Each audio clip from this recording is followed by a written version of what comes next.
mbokk yi nuyu naa leen maa ngi tudd Guy Marius Sagna di wax ci turu FRAPP suñu teewaay fii nag tey ñun waa FRAPP mooy ñëw pour exprimer toute notre solidarité à nos frères et sœurs de Y'en a marre. Une double solidarité. Benn solidarité bi mooy suñu doomu ndey Kilifeu ak Simon ci li leen dal. Beneen solidarité bi mooy l'institution Y'en a marre bi nga xam ne gis nañ ne il y a une entreprise, une tentative de liquidation et de démantèlement systématique de ce mouvement-là.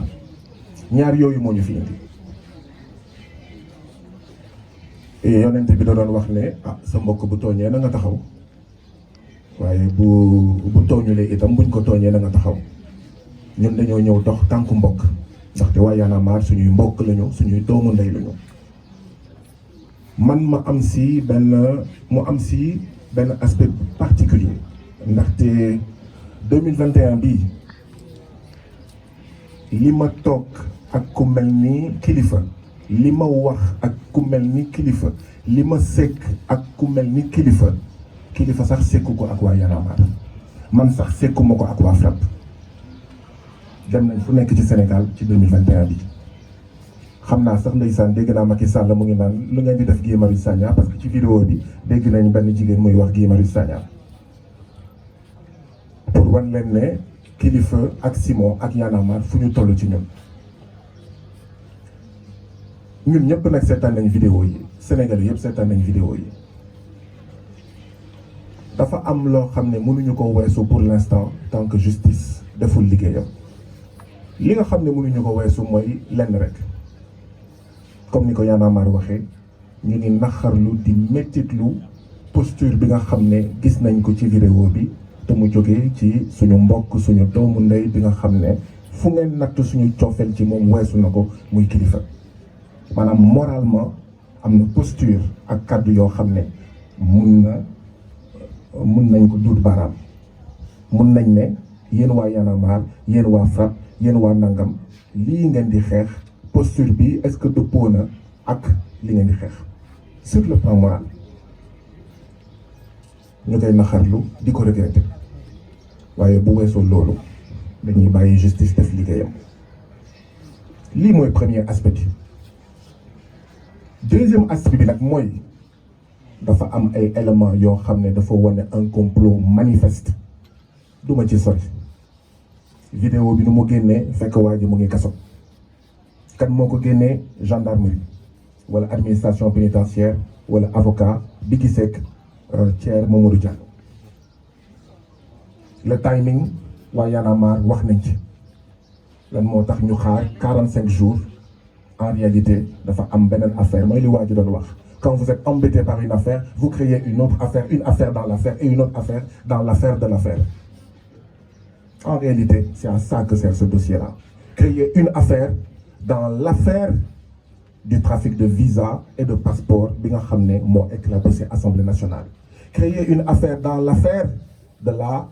cherté de la vie, de la hausse des prix dans ce pays-là bi nga xam ne mais sénégalais yëpp sonn nañ ci. naka la ñuy fexee ba coowal Y'en a marre bi coowal Kilifeu ak Simon muur sax wala jéem a muur sax la cherté de la vie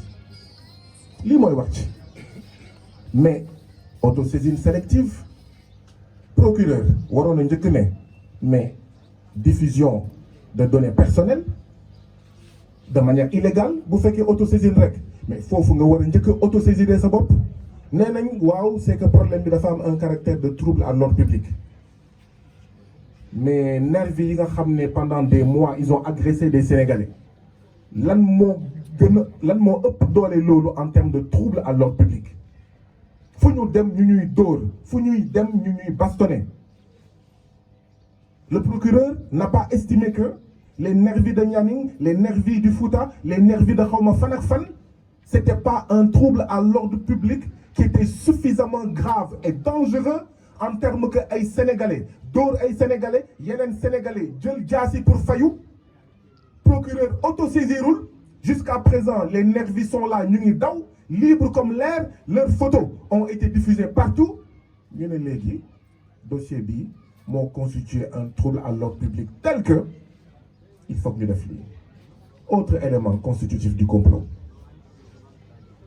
Procureur dafa ne enquête et arrestation loolu fu mu musee am waxul enquête après ñu xaar les résultats de l'enquête pour arrestation dafa ne ñaar laa leen sant na ngeen commencé enquête ba pare na ngeen leen arrêté loolu ku mu doyul dara dootu la doy. Trafic de migrant day am S du ngeen mës a lire trafic de migrant te migrant du am S. Lan mooy migrant dafa am définition naam du kaddu wolof kaddu nasaraan la migrant dafa am tur ak sant. Lan mooy tur ak sant migrant mooy koo xam ne dafa jóge cim réew mu ndóol mu am jafe-jafe économique ne day dem ci beneen réew ngir am fa xaalis pour wàññi coono wo loolu mooy migrant. Ndax dégg ngeen ci vidéo ñaari vidéo yu lëmbee Sénégal ci dossier bi Thier ne moom day migré kan moo am impression que Thier c'est un migrant wala il aspire à être migrant lenn rek la ñu dégg et même dans l'enquête Thier l'a confirmé sama doom dafa feebar et les enquêtes ont confirmé que Thier dafa am doom bu feebar. Trafic de migrants pour lan donc li ñu bëgg a teg ki nga xam ne moom mooy Simon c'est un autre élément du complot mooy trafic de migrants. Kan mooy migrant bi Thier non ce n'est pas un candidat à la migration c'est un candidat pour yóbbu doomam mu dem faju waaye dafa fekk ne am na charge yoo xam ne boo ci yemee du mujj fenn dañ leen di juger semaine bii jox leen sursis bàyyi leen ñu ñibbi. Autre élément du complot xam ngeen lan moo tax procureur toog 45 jours soog a jóg parce que mënul woon jóg y avait pas de plainte. C'est la première fois qu'on voit un procureur s'autosaisir dans un dossier qui concerne 2 Sénégalais te plainte amul. 5 membres du FRAPP ñu dóor leen fële Nianing depuis mois de mai ñu porté plainte déposé gendarmerie depuis mois de mai ba tey jii nii tous amul. Il faut être sérieux là. ku mu leerul ci ne lii kumba am ndey ak kumba amul ndey la dara du la leer dara dootu la ko won dama ne dañoo waxoon kumba am ndey ak kumba amul ndey ci Karim Wade du dëgg du yoon ci Khalifa Sall du dëgg du yoon ci Ousmane Sonko du dëgg du yoon et ils ont commencé duma lim Bougazeli effectivement Bougazeli est libre comme l'air ngeen foog ni dëgg la drogue nañu waxante dëgg waa Y'en a marre ay jàmbaar lañu Kilifeu ak Y'en a marre ils ont donné une leçon de bonne gouvernance depuis 2012 fan ngeen déggee Macky Sall APR ak Benno Bokk Yaakaar def communiqué quand régulièrement tous les jours des ministres sont épinglés ci toje alalu réew mi kañ ngeen dégg un communiqué de l'APR muy wax les ministres les directeurs épinglés lu am promotion. Y'en a marre a donné une leçon de bonne gouvernance à Macky Sall à l'APR et à Benno Bokk Yaakaar ne leen vous ne pouvez pas rester silencieux quand ci alalu askan wi ñuy jàpp ñi nga xam ne ñun la ñuy liggéeyal suñu surga di toje di sàcc di seeñu suñu alal ñii dañ leen war a décorer. Il devrait y avoir 100 1000 1500 1 million de Y'en a marre dëkk bi continent bi jëm kanam.